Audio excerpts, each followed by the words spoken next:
Bonjour à toutes et à tous, ravie de vous retrouver pour ce nouvel épisode des lundis de l'esthétique. Aujourd'hui, j'ai deux bonnes nouvelles à vous annoncer. La première, ça y est, vous pouvez vous inscrire pour les rencontres esthétiques et spa, le nouvel événement organisé par les nouvelles esthétiques. Il s'agit d'un concept tout à fait innovant, inédit, moderne, car le 8 mars prochain, au sein d'un hôtel 5 étoiles, les marques vous accueilleront dans leur suite qui sera privatisée pour l'occasion. Ce qui signifie que vous allez pouvoir enfin pour échanger avec les marques, tester les appareils et les produits dans un environnement ultra qualitatif en toute confidentialité et en toute sécurité. Vous retrouverez le lien pour vous inscrire en commentaire. Ça, c'est la première bonne nouvelle. Et la deuxième bonne nouvelle, pour vous accompagner en ce début d'année 2021, nous avons décidé de vous faire profiter d'une offre d'abonnement tout à fait exceptionnelle aux nouvelles esthétiques. En effet, en vous abonnant 1 an aux nouvelles esthétiques, vous bénéficiez de 2 ans de lecture. Je vous rappelle que les nouvelles esthétiques est actuellement le seul magazine mensuel à vous fournir toute l'actualité de votre métier tous les mois. Alors, allez-y, n'hésitez pas. Profitez de cette offre. Vous trouverez également le lien en commentaire. Et à l'image de ce que vous retrouvez régulièrement dans les pages des nouvelles esthétiques avec Parcours d'esthéticienne, aujourd'hui, nous allons partager avec vous un parcours inspirant d'esthéticienne. Le mois dernier, Hélène Schetting avait réalisé un entretien passionnant avec Emeline Tribaudet-Diebdal. Aujourd'hui, c'est un entretien tout aussi inspirant et passionnant que nous allons découvrir. Et le mois prochain, ce sera peut-être vous qui serez mise en avant lors de cet entretien. Je vous présente donc Marina Massar. Bonjour Marina. Marina est esthéticienne. Elle a fondé Beauté Simple, une marque simple, naturelle, professionnelle et labellisée Slow Cosmétique. Nous avons republié un article que nous avions fait sur Marina il y a quelques mois pour que vous puissiez bien mesurer à quel point Marina est visionnaire dans son concept et dans sa proposition.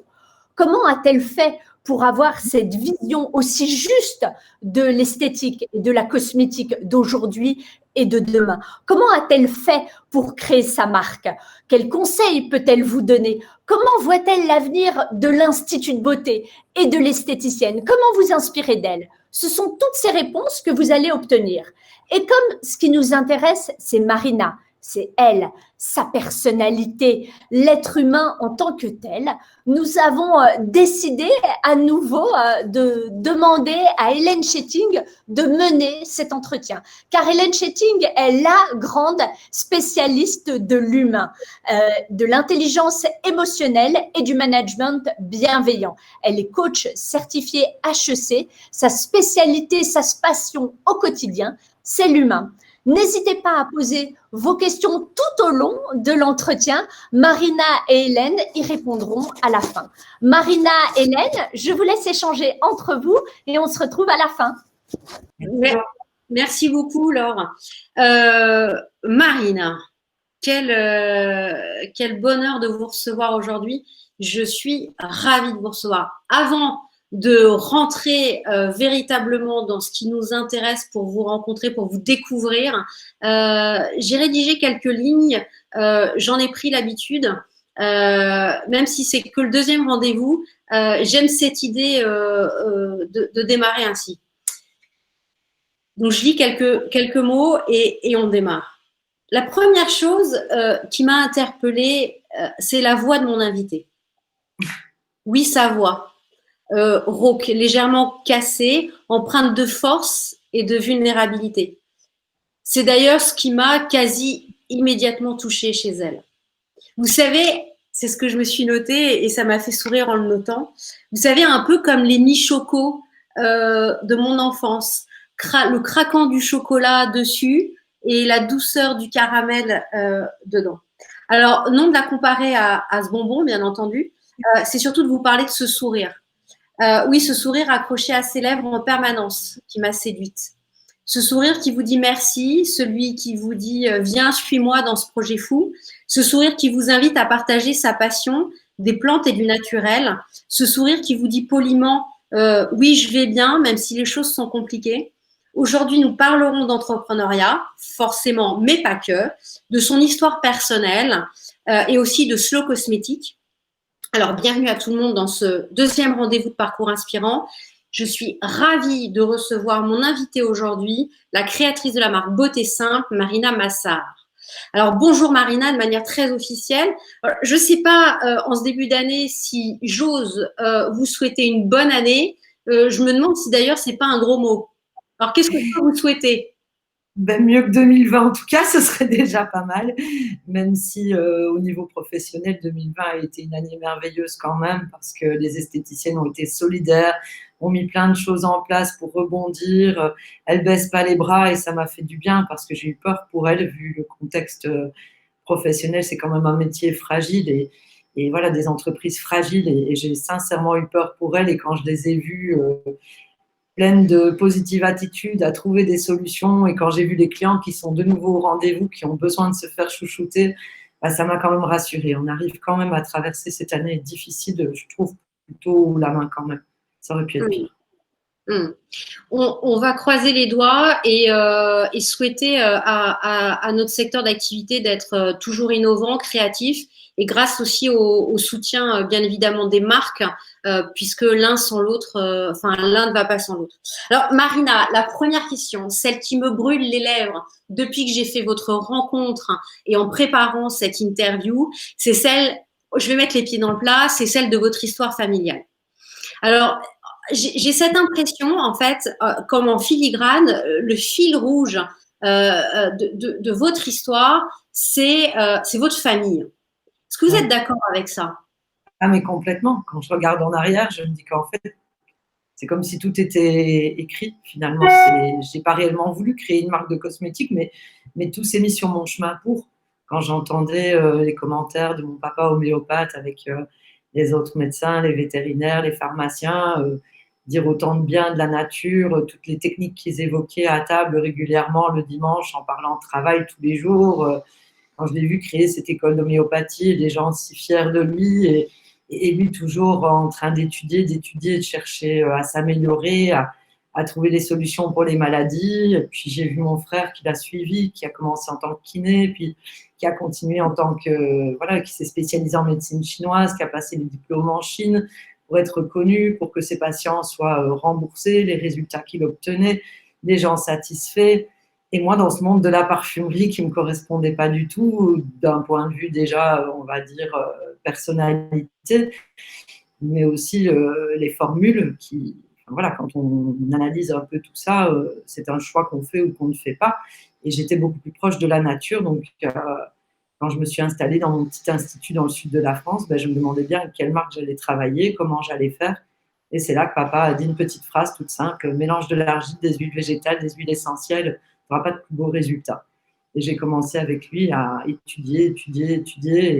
Et là, j'avais enfin du résultat et donc j'étais encore plus motivée. Et voilà, l'aventure est née comme ça dans mon petit institut à moi pour mes clients notamment. Non, mais c'est une histoire. Alors là, vous allez un peu vite parce que c'est quand même une histoire folle. Que votre père, non, mais elle est, enfin, pardon, je passe un peu de temps sur votre famille parce que moi, ça m'a bouleversée quand vous m'en avez parlé. On s'est entretenu avant de se voir aujourd'hui et les différents articles qui sont passés sur vous concernant. Votre père, au départ, est dans l'armée. Il est dans l'armée. Non, mais c'est incroyable ce truc. Il est dans l'armée. Rien ne le prédestine très clairement à être médecin homéopathe. Ben non, surtout qu'il avait 3 enfants et une femme qui était infirmière. Et puis, je pense que c'est de l'entendre tous les jours qui l'a fait changer complètement d'avis. Et c'est vrai qu'avec 3 enfants, faire les études de médecine, obtenir son diplôme sans rater aucune année, bravo. Puis, il a été à peine diplômé et il n'était pas satisfait et il s'est plongé dans l'homéopathie. Il n'a pas arrêté d'étudier toute sa vie. Alors, c'est intéressant ça, parce que la place de votre père, en tout cas moi comme je le perçois, je la sens essentielle en fait dans la construction de votre parcours. Il y a aussi votre maman, on va en parler, mais votre père est essentiel parce qu'on sent bien qu'à un moment donné, d'ailleurs, vous l'embarquez, j'ai envie de vous dire, dans le sud, quand vous allez partir dans les années 2000, hein, c'est ça. En 2000, quand vous partez dans le Var, vous allez peut-être nous confirmer, mais vous embarquez votre papa. Mais ce qui est intéressant quand même, c'est que depuis le départ, il y a quelque chose quasiment, j'allais dire, d'alchimique qui se passe. Et moi, je sens en tout cas, et c'est comme ça que je l'interprète, des parallèles entre vos parcours finalement. Celui de votre papa, qui n'est pas du tout prédestiné à ça, je vais dire un peu comme pour vous, c'est-à-dire que vous démarrez en Belgique avec la parfumerie de votre maman, et vous démarrez comme ça, et rien ne vous prédestine finalement à travailler dans l'esthétique, même si vous en êtes diplômé, mais c'est incroyable, ces destins où rien ne vous prédestinait. Qu'est-ce que vous pouvez nous dire là-dessus? Ça aurait été plus simple finalement d'accepter les cadeaux des marques, parce que bon, Ouais. quand on a certains chiffres, certains résultats, on est couvert de cadeaux, ça aurait été beaucoup plus pratique. Mais voilà, le fait d'utiliser les produits qui étaient à la vente en cabine et de me rendre compte que les résultats n'étaient pas au rendez-vous et quelque part de décevoir mes clientes, c'était horrible pour moi. Je n'étais pas satisfaite. Donc c'est vrai qu'on fait ce tournant de vie d'avoir envie aussi d'élever mes enfants dans un cadre plus agréable parce que bon, malheureusement le climat belge n'est pas celui du Var. Puis j'avais envie de m'en occuper, d'être un peu plus présente parce que les horaires d'une parfumerie, ouverture, fermeture, samedi compris, forcément pour une vie de famille c'est pas toujours évident. Enfin, j'avais envie voilà, de passer un peu de temps avec mes enfants en bas âge et de voir l'esthétique tout à fait différemment, vraiment en coucounant mes clientes, en prenant du temps pour elles et de ne pas rentrer dans l'engrenage d'une marque. Et voilà, l'aventure est née comme ça. Et c'est vraiment, par contre, des résultats que je voyais en cabine qui m'ont donné envie de faire formuler des produits ventes pour que mes clientes puissent trouver la continuité chez elles à la maison. C'est vraiment les résultats qui m'ont donné envie de me battre comme papa, finalement. C'est un peu la même chose. Vous partez dans le sud de la France, mais moi je fais l'hypothèse que peut-être certaines nous regardent là en ce moment et se disent moi aussi j'aimerais bien changer de vie, j'aimerais bien peut-être plus d'équilibre avec mes enfants, entre ma vie perso, ma vie pro. Qu'est-ce qui a été le moteur finalement pour vous de ce déclenchement de partir dans le sud? On a malheureusement perdu mon petit frère à l'âge de 10 ans et ça a toujours été un rêve de papa de prendre sa retraite dans le sud. Mais quand mon petit frère est décédé, je crois qu'il a fait une croix sur tout ce qui pouvait être bonheur, on va dire ça comme ça. Et je me dis, si je pars la première, là, ils prendront un peu de temps pour eux, ils se reposeront parce que mon père comme ma mère, mes parents sont beaucoup plus âgés que moi puisque j'ai des frères de 18, 16 ans et 14 ans de plus que moi. Donc, je suis un peu la petite dernière, on va dire, d'une famille recomposée. Et voilà, je voulais qu'ils prennent un peu de temps pour souffler, se reposer, arrêter de travailler comme ils travaillaient. Et voilà, le Sud, pour moi, c'était être un peu plus cool parce qu'on avait tant donné toute notre vie. Travailler, c'est normal, mais si on peut arriver quand même à… Voilà, la vie passe trop vite, malheureusement. La vie passe trop vite. Et alors, c'est intéressant ça. C'est-à-dire que quand on regarde votre parcours un peu à la loupe, il y a comme des espèces de dates clés. Il y a 94, c'est peut-être une date qui résonne pour vous, la date de l'obtention de votre diplôme, le départ en fait vers la parfumerie. Après, il y a les années 2000 où vous partez finalement de Belgique pour aller dans le sud de la France. Et puis des grands temps forts. Après, c'est 2004, vous l'avez dit tout à l'heure, 2004. Où là, vous ouvrez finalement votre institut, votre première cabine. Et là, pour moi, c'est comme ça que je le sens, un véritable virage sur comment donner des résultats au travers des plantes, de ce que m'a partagé mon père et de comment finalement on peut faire différemment. Et puis, on le verra tout à l'heure, il y a eu 2015 avec la labellisation de votre marque Slow Cosmétique. Ça veut dire quoi? Ça veut dire que tous ces virages comme ça, qui semblent s'imbriquer de manière assez simple, ma question là qui me vient tout de suite, c'est comment on passe d'esthéticienne finalement avec un CAP esthétique à Liège et on devient créatrice de la marque Beauté Simple avec la labellisation en 2015. Il y a forcément des liens en fait. dans ces temps forts. Alors du coup, ma question, c'est comment on devient, comment on passe d'esthéticienne à patronne en fait, ou d'esthéticienne même à entrepreneur. C'est ce qui vous correspondrait le plus?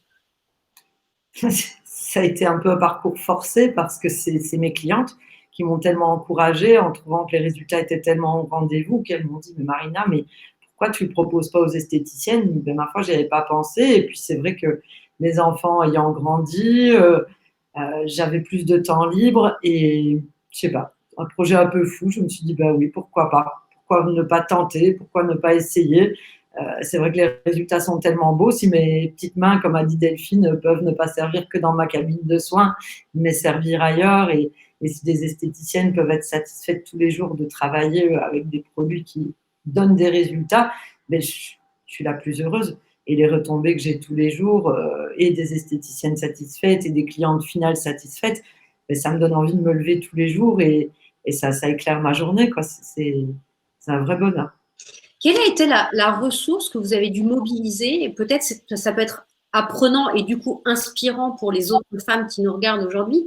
Quelle ressource vous avez mobilisée, Marina Massart, pour justement, du coup, j'allais dire, créer cette marque? Qu'est-ce que chez vous, qu'est-ce qui a été important dans le fait, j'allais dire, oser entreprendre, oser faire?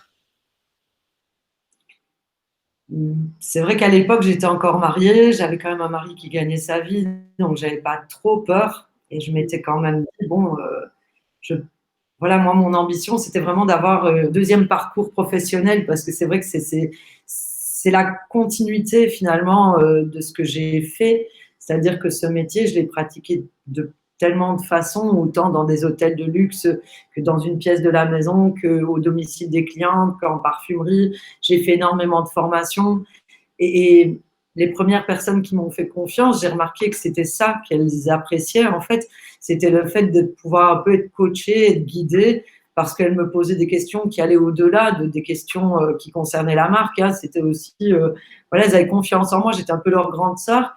Et ça, voilà, ça m'a donné envie de continuer à me battre. Et là où l'aventure est encore mieux, c'est que mon équipe a grandi parce que bon, bah, j'ai mes connaissances, certes, mais voilà, Delphine m'a rejoint avec ses propres connaissances, Julie avec d'autres connaissances, Olivier avec son expertise. Enfin, moi c'est vraiment pour ma plus grande joie que je vois 300 esthéticiennes qui tous les jours sont satisfaites au quotidien. Et du coup, je me dis, bon, ben, voilà, Beauté Simple n'est pas née pour rien, quoi. Finalement, il y avait un vrai besoin. On va en parler de ça, on va parler de Delphine Marx, on va parler de Julien aussi, Caïbec. L'humain, les rencontres dans votre vie ont été fondamentales. Vous voulez peut-être dire deux mots d'ailleurs sur Julien parce que Julien a été Julien Caïbec, pardon, il faut que je donne son nom de famille, qui est quand même l'inventeur du mot, oui, slow cosmétique, qui est belge lui aussi du coup. Julien a été important dans Beauté Simple aussi. C'est-à-dire que cette façon de travailler en cabine, je travaillais de cette manière-là depuis 2004 et je savais que plus on serait nombreuses à parler de cette façon-là, plus les clients nous écouteraient. Parce que le problème, c'est la médiatisation des gros groupes est tellement importante et tellement forte que si on est tout seul à expliquer les choses, ben, les clients n'y croient pas forcément, vu que derrière, il y a des puissances. Voilà, il n'y a pas de mots pour décrire ça. Donc, quand j'ai connu Julien et son mouvement, je me suis dit qu'en fait, ses idées, c'était pile les raisons pour lesquelles Beauté Simple est née. C'était vraiment pile mes idées. Et je me suis dit, voilà, avec son aide, avec sa force, c'est quand même quelqu'un qui est reconnu maintenant. Il y a 200 000 personnes qui le suivent mensuellement. C'est vrai qu'il a la chance de pouvoir être médiatisé, donc il touche quand même énormément de personnes. Et plus on est nombreux à parler comme ça, et plus ce monde change pour le plus grand bonheur des clientes finales, finalement, qui ont des produits beaucoup plus respectueux et pour l'environnement et pour eux, qui font vivre des petits artisans, qui achètent des produits au prix juste parce que Julien va plus loin que Cosmebio ou que EcoCert. Lui, il veut aussi que le prix du produit au niveau prix public soit en adéquation avec les matières premières qui est dans le produit. Donc, il y a toute une démarche, pas de publicité mensongère non plus, ne pas promettre aux gens qu'ils vont perdre 2 cm en mettant une crème anti-cellulite la nuit. Enfin, il y a des choses voilà, donc Julien, pour moi, ça a été vraiment une révélation. Je me suis dit, ah, lui aussi pense comme moi, ça, c'est bien, au moins, je ne suis pas toute seule à dire ça. Ah, je rebondis là-dessus, Marina Massard, pour vous demander ça. Pour vous, la slow cosmétique aujourd'hui, c'est quoi? Et comment Beauté Simple est l'exemple même de la slow cosmétique? Alors, très sincèrement, la slow cosmétique, pour moi, c'est déjà bon, forcément des formules propres, comme Cosme Bio. Voilà, c'est ça, il y a beaucoup de points communs quand même s'ils sont beaucoup plus vigilants encore au niveau des ingrédients, c'est-à-dire qu'il y a certains ingrédients qui refusent, alors que ce sont des ingrédients qui sont autorisés, par exemple, par Cosme Bio, pour n'en citer qu'un. Donc, ils sont très, très pointilleux. Donc, ça, c'est déjà un gage de sécurité. Au niveau de l'environnement, tout pareil, évidemment, hors de question qu'il y ait du plastique. Enfin bon, ils font attention à tout. Donc ça, pour la cliente finale, c'est vraiment un gage de sécurité aussi. Comme je le disais, des publicités qui soient justes, donc ne pas promettre de perdre 10 ans en mettant une crème pendant une semaine ou de perdre 2 centimètres en mettant une crème anticellulite 2 heures. Enfin voilà. Et donc Julien, en fait, c'est un petit peu la personne qui va étudier la listing key de tous les cosmétiques qui sont sur le marché, on va dire, avec des valeurs. Et ça, c'est vraiment le vrai plus qu'il a, c'est les valeurs. C'est-à-dire qu'il favorise aussi voilà, les petits artisans qui sont propres autant avec leur personnel qu'avec la façon dont ils travaillent pour l'environnement, etc. Enfin, il pousse vraiment son raisonnement très loin. Il surveille tout. Parlons des valeurs et j'aimerais que vous disiez un mot sur Delphine Marx, si vous êtes d'accord. Qui est Delphine Marx pour vous? Delphine Marx, c'est pareil, c'est une rencontre étonnante et qui est vraiment arrivée par le plus grand des hasards. C'est-à-dire que c'est une cliente que j'avais en soins qui nous a présenté parce qu'elle connaissait Delphine, elle connaissait sa passion pour le métier et elle me connaissait moi et ma passion pour le métier. Et elle voulait vraiment qu'on ait l'occasion de se rencontrer parce qu'elle jugeait qu'on était des personnes qui allaient s'entendre, on va dire ça comme ça. Et c'est vrai qu'à l'époque où j'étais encore mariée aussi, donc j'avais pas beaucoup de temps à lui consacrer, mais on s'était rencontrés quelques fois et en grande passionnée qu'on était, c'était des heures de dialogue, évidemment. Et puis, la vie nous a un petit peu plus éloignés parce qu'elle a travaillé pour d'autres marques. Enfin, soit elle a pris son envol à sa façon aussi, et moi à la mienne. Et puis, le destin nous a de nouveau remis sur la route l'une de l'autre au moment où je me suis séparée. Et là, on est devenus très, très proches, très liés. Et elle croyait tellement en Beauté Simple quand je l'ai créée que voilà, son parcours professionnel a fait qu'à un moment donné, elle s'est retrouvée au même endroit que moi et que là, elle est dans mon équipe. Et j'ai beaucoup de chance de l'avoir parce que c'est 20 années de formatrice internationale pour Talgo. C'est la créatrice de protocoles de soins pour Talgo. Enfin, aujourd'hui, elle met toute son expertise pour Beauté Simple et c'est vraiment une grande chance pour les esthéticiennes partenaires. Rappelons que Delphine Marx, pour ceux qui ne la connaissent pas encore, Delphine est la personne qui s'occupe de la formation chez vous et qui fait l'interface avec les esthéticiennes présentes en France. Alors, ce que je trouve dingue dans votre marque, c'est qu'il n'y a aucun commercial. Il n'y a pas de commercial. Aucun commercial, d'ailleurs, on devrait dire en français. Il n'y a pas de commerciaux. C'est votre choix. Ah oui, complètement, parce que tout se paye. Et moi, ce que je veux, c'est que la cliente achète le produit qui est dans le pot et qu'elle obtienne le résultat, que le prix public soit vraiment en adéquation avec les principes actifs qui sont contenus dans le produit. Et si on peut éviter autant d'intermédiaires, maintenant, Internet est quand même un bon support. Donc, ça évite aussi d'imprimer, ça évite aussi les déchets de la même manière parce qu'on peut tout à fait imprimer uniquement les pages qui nous semblent nécessaires et étudier les autres. Comme ça, on minimise vraiment le plus possible les déchets, encore une fois. Et puis, les visioconférences, c'est pareil, c'est très pratique. C'est pas pour ça qu'on n'envisagera pas, à un moment donné, de faire des vraies formations 2 fois par an, par exemple, parce que c'est important de se voir en tant qu'être humain. Mais en visio, ça permet aussi d'être coaché, d'être remotivé, de ne pas être isolé, parce que beaucoup d'esthéticiennes travaillent seules quand même. C'est un métier où il y a de gros centres, mais il y a aussi de petits centres où l'esthéticienne se retrouve fort seule. Et donc, c'est bien de pouvoir avoir quelqu'un à disposition pour poser toutes les questions, pour avancer et ne pas se retrouver, comme je le disais, toute seule dans sa cabine de soins avec ses interrogations et ses peurs. Donc aujourd'hui, pour prendre contact avec vous concrètement, donc il n'y a personne sur la route, ça veut dire que je tape beauté simple dans l'internet, je fais une demande et c'est bon. C'est presque ça. Ah oui, mais complètement. Et en plus, on est assez ouvert, on va dire, aux technologies. Donc, j'ai des messages WhatsApp, j'ai des messages Messenger, j'ai des SMS, j'ai des emails. Je dois surveiller la boîte Facebook avec la messagerie Facebook, enfin, la messagerie Instagram. Donc, je suis tous les fronts, mais je suis. Et puis, Delphine suit avec moi, Julie suit avec moi, Olivier suit avec moi, parce qu'on a aussi le groupe Facebook privé des esthéticiennes qui posent parfois des questions aussi, parfois même quand elles recherchent autre chose, hein, un appareil. Voilà, c'est vraiment un groupe d'esthéticiennes passionnées, encore une fois, qui s'entendent comme des amis et qui se donnent les bons tuyaux du métier.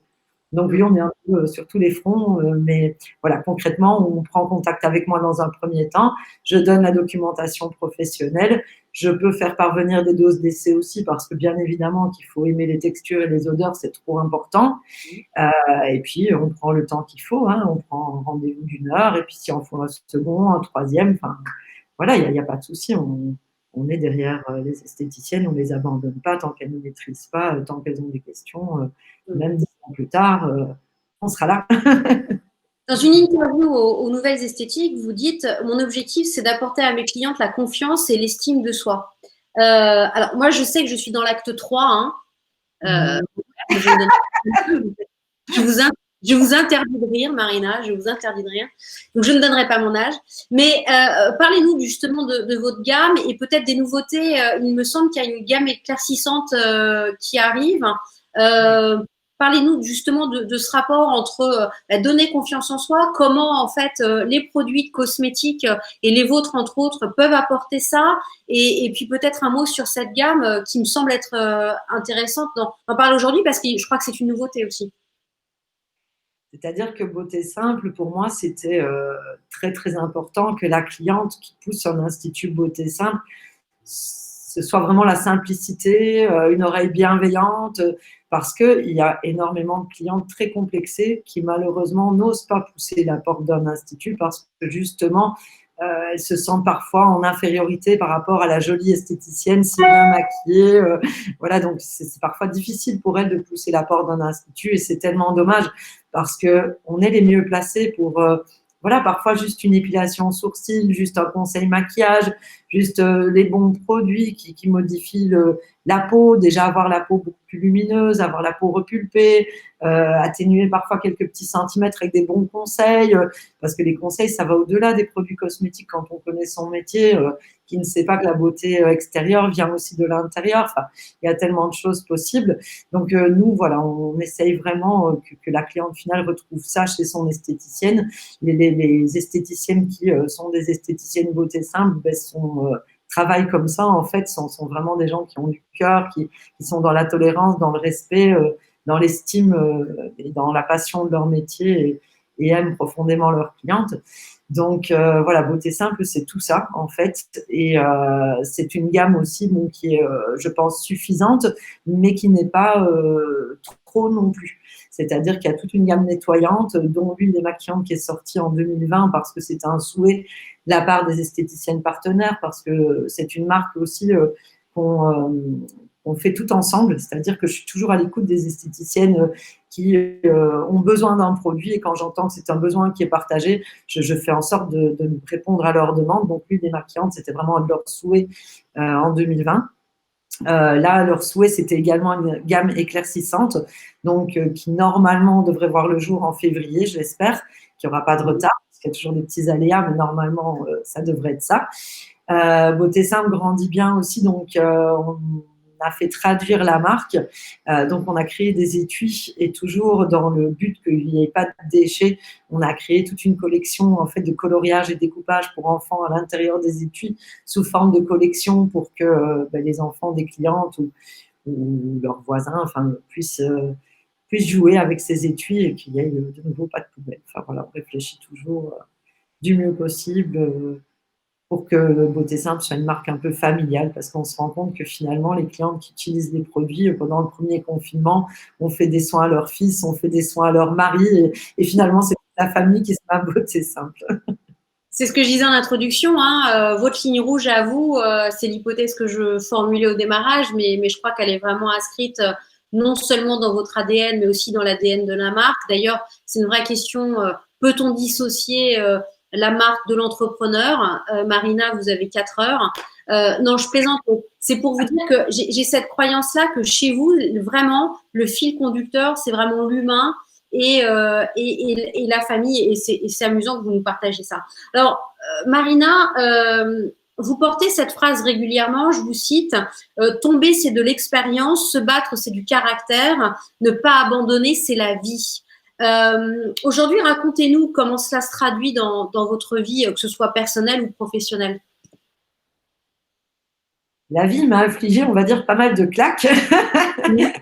Quand j'y étais, en tout cas, le jour où la claque me tombait dessus, je me disais, mais qu'est-ce que j'ai fait au bon Dieu pour mériter ça? Et puis, une fois que je me retrouvais dans le futur, si je regardais dans le passé, je me disais, ben, la claque était nécessaire. J'avais une leçon à comprendre, j'avais quelque chose à modifier, j'avais des choses à améliorer. Et finalement, je n'ai pas arrêté de pousser les portes. Je me suis toujours relevée, j'ai toujours cherché des solutions. Et quand je regarde en arrière, ben, je regrette aucune claque, en fait. Aucune.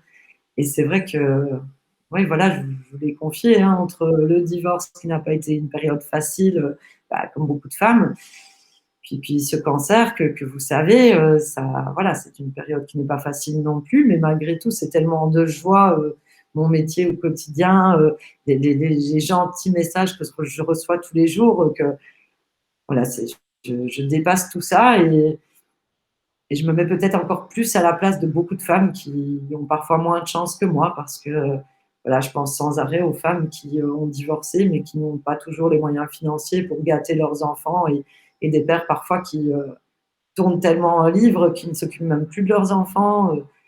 Des femmes qui ont le cancer du sein comme moi mais qui sont complètement mutilées, qui parfois ont besoin de plusieurs chirurgies pour essayer de nouveau de pouvoir se regarder dans un miroir. Enfin, je m'estime chanceuse parce que toutes les claques que j'ai prises, on me les a données encore relativement gentiment, on va dire. Mais ne pas abandonner, surtout pas. Ouais, ouais. Ne pas abandonner, mais pourtant, on aurait envie, j'allais dire le commun des mortels aurait envie d'abandonner. D'où vous tirez cette force? D'où vous arrivez à continuer malgré ce cancer qui est là, malgré les événements de la vie. Comment faites-vous? Ben, peut-être malheureusement le décès de mon petit frère de 10 ans, hein, on était encore 4 enfants et heureusement que mes parents se sont battus, ils ne nous ont pas abandonnés. Il y en a un qui part, mais 4 qui restent. Et là, c'est pareil, tous les jours, même si on a des coups durs, on a quand même des gens qui comptent sur nous. Et là, j'ai beaucoup de personnes qui comptent sur moi, donc évidemment, je serai là. Être là pour les autres. Oui. C'est votre leitmotiv. Ah, complètement. Ouais, être là pour les autres. Ouais. Être là pour les autres et être là pour soi aussi. Ben, c'est-à-dire qu'on me rend tellement que je peux pas me plaindre. Je donne beaucoup, mais on me rend tellement. J'ai fait ça toute ma vie et je pense que c'est peut-être la recette du bonheur. Donner pour recevoir. C'est une belle leçon, ouais. Du coup, on parlait du cancer, parce que vous en parlez assez librement finalement. Quel lien vous entretenez avec la socio-esthétique, qui est une branche particulière de l'esthétique? Je pense au témoignage de Marie Collet, par exemple. Quel lien vous entretenez avec les socio-esthéticiennes et la socio-esthétique? C'est-à-dire que je suis bien heureuse que ça y est, ça se développe parce qu'on en parle quand même depuis relativement longtemps. Hein. Déjà, quand j'ai fait mon diplôme d'esthétique en Belgique, on en parlait, mais c'était relativement peu développé. Et je trouve qu'aujourd'hui, c'est vrai que toutes les femmes qui sont comme ça en souffrance ont besoin de se sentir belles. C'est important de se trouver jolie dans un miroir pour justement avoir la force de se battre. Parce que l'image de soi, c'est très important. Et l'image que les autres ont de nous aussi. Donc, les socio-esthéticiennes, c'est des femmes fortes pour moi et c'est des femmes à féliciter tous les jours. Elles ont un rôle. Incroyable. Merci en tout cas de votre témoignage, j'allais dire, à à cœur ouvert sur ça parce que on aurait tendance je pense, de manière générale, à vouloir plutôt le cacher, le dire. J'ai cette croyance que c'est aussi salvateur et tellement engageant aussi pour les autres femmes de se dire que à un instant dans nos vies, on peut avoir effectivement de grosses difficultés. Et je parlais toujours de votre sourire que vous gardez en introduction, mais je crois que c'est aussi votre force, la joie de vivre, chevillé au corps, quoi qu'il arrive, quoi qu'il se passe. Et pour ça, merci. Alors, question rituelle maintenant. Donc, Marina, vous n'y couperez pas. On arrive à la fin de cet entretien. J'en ai deux. La première question que je voudrais vous poser, c'est finalement, quel est le livre que vous pourriez partager aujourd'hui à celles et ceux qui nous regardent, là, maintenant en live, peut-être en replay un peu plus tard? Quel est le livre qui vous a marqué, qui vous a bouleversé, qui vous a ému et qui vous a peut-être aidé en tant que chef d'entreprise? Alors, c'est pas forcément en tant que chef d'entreprise, mais c'est quand j'ai eu ce fameux problème de santé.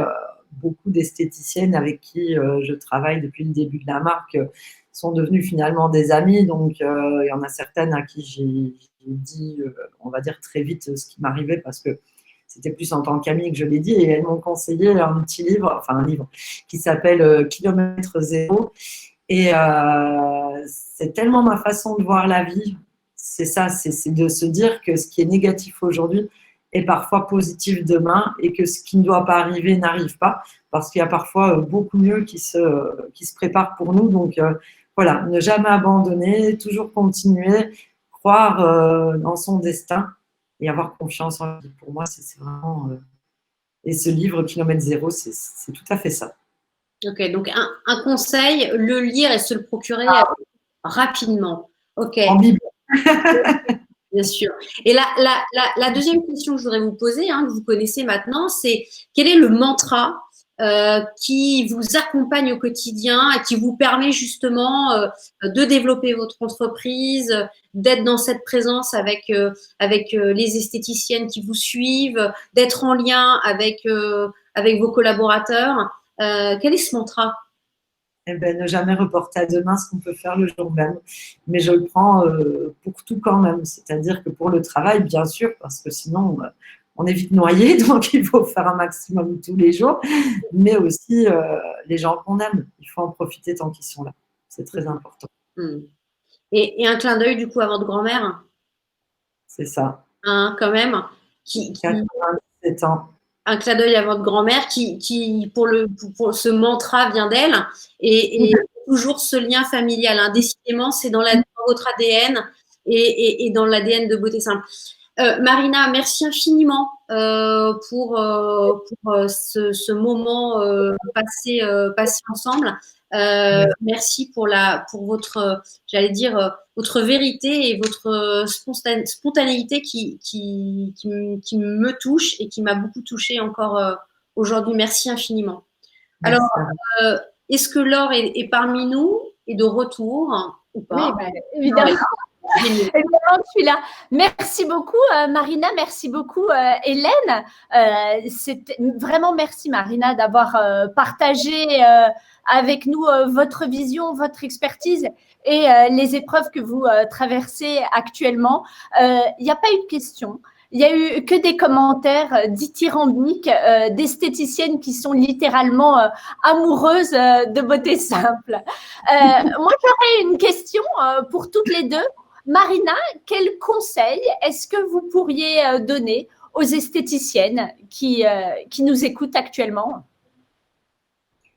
De continuer à travailler avec l'amour du métier parce que les clientes sentent la différence. Mais ça, elles le savent déjà toutes.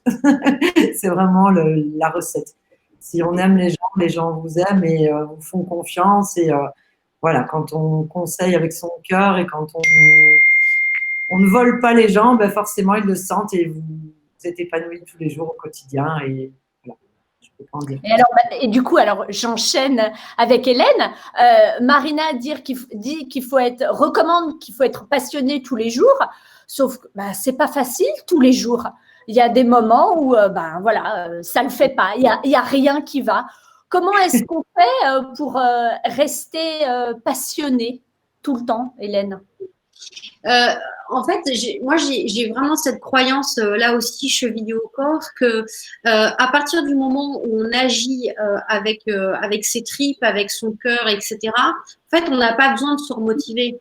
C'est-à-dire qu'à partir du moment où j'en parlais, j'étais en coaching ce matin avec deux entrepreneurs dans notre secteur d'activité et on échangeait et en fait, c'est une femme et un homme et elle me dit je suis vraiment à ma juste place et en fait c'est ça, c'est à partir du moment où vous êtes à votre juste place que vous sentez qu'en fait les choses sont alignées, ce sera ok en fait et il y aura plus besoin de se dire il faut que je me motive, il faut que je m'accroche donc de la joie, de la passion et puis surtout moi le mot qui me vient là suite à cet échange et je vous le partage sans filtre, c'est oser. Oser. C'est Michel Delattre qui dit saute et le filet apparaîtra. Vraiment ça. Et je la fais mienne, saute et le filet apparaîtra. Et je crois beaucoup à ça. C'est-à-dire, arrêtons d'intellectualiser, faisons les choses, surtout dans notre secteur d'activité, avec le cœur, en tant qu'humain. Et ça, en fait, j'ai envie de dire, de manière un peu simple, ça paraît tellement naïf dit comme ça, et ça ira, en fait. On a un joli petit commentaire qui dit « Je ne perds jamais, soit je gagne, soit j'apprends ». Nelson Mandela. Mais oui, Nelson Mandela, bien entendu. C'est ça, c'est-à-dire que quoi qu'il arrive, qu'on puisse rencontrer, mais parce que la vie n'est pas linéaire, même quand on parle de réussite, de business successful, etc. Et depuis le temps, je rencontre des entrepreneurs, je le vois, on l'a encore vu avec Marina tout à l'heure. C'est-à-dire que la vie n'est pas flat, n'est pas plate. Ce qui veut dire que forcément, on peut rencontrer la maladie, la séparation, la mort, parfois le deuil. Et bien malgré tout ça, on fait face, on est debout parce que j'ai l'impression, cette sensation, et ça m'appartient, je n'ai pas le choix, donc j'y vais. C'est ce qu'a très bien dit Marina durant cette interview. C'est ça, c'est tenons-nous debout dans notre verticalité. Et je pense à toutes celles qui ont rencontré des difficultés l'année dernière, qui, je le sais, vont réussir cette année à se battre, à enclencher. C'est le début d'année. Il ne faut pas lâcher. Il faut tenir. Même si c'est difficile, mais vous allez y arriver. Et tenons-nous debout de manière verticale parce que les jours seront forcément plus cléments. Après la pluie arrive toujours le soleil et le beau temps. C'est ça. Ouais. Merci beaucoup, Hélène. Merci beaucoup, Marina. Vous pouvez retrouver Hélène Schetting pour un autre parcours inspirant d'esthéticienne le 8 février en direct sur la page Facebook des Nouvelles Esthétiques. Et puis, vous pouvez retrouver Hélène Schetting tous les mardis soirs à 21h pour échanger en direct avec elle et avec d'autres esthéticiennes. Vous pouvez aller directement sur la page Facebook d'Hélène pour en savoir plus. Merci beaucoup à toutes les deux et à très bientôt. Vous pouvez revoir cette intervention sur notre page Facebook et également sur la page YouTube des Nouvelles Esthétiques dès mardi 10h. Donc, vous l'avez vu, hein, ça bouge tout le temps aux Nouvelles Esthétiques, nos événements le 8 mars prochain avec les rencontres esthétiques et spa, un événement tout à fait moderne, innovant et totalement inédit, et le magazine Les Nouvelles Esthétiques avec cette offre d'abonnement tout à fait exceptionnelle. Vous achetez 1 an d'abonnement et vous avez 2 ans de lecture. Alors, allez-y, profitez-en. Et puis, ça bouge aussi pour les lives. La semaine prochaine, nous aurons le grand plaisir d'accueillir l'un de nos orateurs, auteurs, experts qui fait partie de la famille des Nouvelles Esthétiques. Il s'agit de Cécile Michel. Cécile Michel est l'ambassadrice des Nouvelles Esthétiques. Elle est esthéticienne, formatrice. Elle a été élue esthéticienne de demain en 2018 et elle est également la présidente du mouvement des esthéticiennes de France. Le sujet qu'elle abordera avec nous la semaine prochaine, réinventer notre métier, ça vous intéresse? Exploser en tant qu'esthéticienne, c'est possible. Rendez-vous lundi 18 janvier à 15h sur la page Facebook des Nouvelles Esthétiques pour découvrir toutes les possibilités qui s'offrent à vous pour littéralement faire exploser votre carrière. Allez, vivement lundi, à bientôt!